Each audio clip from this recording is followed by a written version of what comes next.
Praise the lord అందరికీ. దేవుని వాక్యము, మీ అవమానంకు ప్రతిగా రెట్టింపు ఘనత నొందుదురు. ఇంతకాలం మనము చేసిన తప్పులకి, చెయ్యని తప్పులకి ఎన్నో అవమానాలు నొంది ఉంటాము. ఒకవేళ అది మన ఇంటెన్షన్ కాకపోయినా కూడా మనం ఎన్నో అవమానాలు ఎదుర్కొని ఉంటాము. దేవుని విషయంలోనే కావచ్చు, లేదా దేవుని పెట్టిన పరీక్షలైనా కావచ్చు. దేవుడు ఈరోజు నీతో మాట్లాడుతున్నాడు.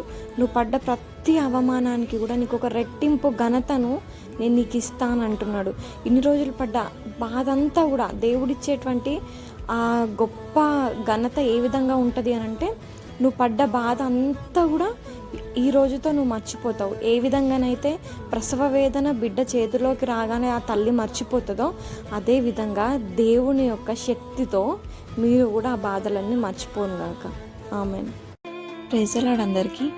మనతో దేవుడు చెప్తున్న మాట, కన్నీళ్లు విడుచుట చూచి తిని నీ ప్రార్థన నేను అంగీకరించి ఉన్నాను, నేను నిన్ను బాగు చేసేదను.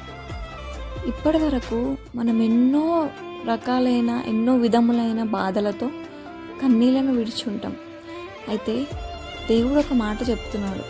అదేంటంటే, నీ కన్నీళ్ళన్నీ కూడా నేను చూసిన, నీ ప్రార్థన అంతా కూడా నేను అంగీకరించిన, ఇప్పుడు నిన్ను బాగు చేస్తానంటే అది కేవలం ఆరోగ్యపరమైన స్వస్థత మాత్రమే కాదు.